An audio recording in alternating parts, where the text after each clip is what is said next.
जोर से बोल बेटा। कछुआ और खरगोश रहते थे, दोनों अच्छे दोस्त थे। एक दिन दोनों ने कहा कि हम और लगा कर देखते हैं जो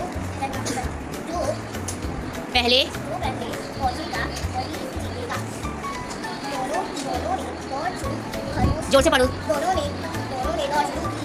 खरगोश शुरू में खूब तेज तेज दौड़ा। कछुआ बहुत पीछे रह गया। खरगोश ने सोचा कछुआ को भी बहुत पीछे तब कुछ देर में आराम कर लेकिन खरगोश को नींद आ गई। कछुआ अपनी कुछ रफ्तारी से लगातार चलता रहा और खरगोश से पहले कुएं के पास पहुंच कर जीत गया। नतीजा हराम है। शेर और चूहे की कहानी। एक दफा का जिक्र है कि एक जंगल में शेर सो रहा था कि अचानक वहाँ एक चूहा आकर शेर की पीठ पर खेलने लगा, जिससे शेर की आँख खुल गई और उसने चूहे को पकड़ लिया। चूहा कहने लगा, मुझे छोड़ दो, दोबारा ऐसा नहीं करूँगा। शेर ने चूहे को छोड़ दिया। चूहे ने जाते जाते शेर से कहा, एक दिन मैं जरूर तुम्हारे काम आऊँगा। शेर हंसा और कहा कि ये छोटा चूहा मेरे काम आएगा। एक दिन कुछ शिकारियों ने जाल डालकर शेर को पकड़ लिया। वहाँ अचानक वही चूहा आ गया और जाल को अपने दांतों से काट दिया और शेर आजाद हो गया।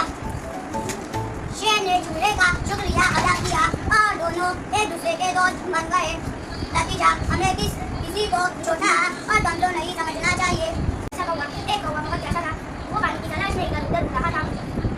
वो एक बाग में गया। वहाँ उसने एक घड़ा देखा। उसमें पानी कम था। वो उसी से पीना चाहा। उसने एक तरकीब सुनी। उसने पत्थर के कुछ टुकड़े अपनी चोंच में उठाए और घड़े में डालने लगा। पानी उबल आ गया। उसने पानी पिया और उड़ गया। नतीजा की माँ है। लालची कुत्ता। एक जगह जिक्र है, किसी गाँव में एक कुत्ता रहता था। एक दिन उसको गोश्त की हड्डी का एक टुकड़ा मिला। हड्डी का टुकड़ा मुंह में दबाकर भागा और सोचा कि किसी जगह बैठकर आराम से खाऊंगा। एक दरिया के किनारे पहुंचा और पुल पार करने लगा। इसने नीचे देखा, उसे पानी में अपना पक्ष नजर आया। वो समझा कि ये कोई और कुत्ता है जिसके मुंह में गोश्त का टुकड़ा है। कुत्ता बहुत लालची था। उसने दूसरा टुकड़ा भी हासिल करना चाहा। वो दूसरे कुत्ते पर भौंकने रोका, लेकिन वो तो सिर्फ उसका नफ्स था। चोरी उसने अपना मुंह भौंकने के लिए बोला। उसका अपना टुकड़ा नदी में गिर गया। अब उसके पास बचकाने और रोने के सिवा कुछ न था। नतीजा,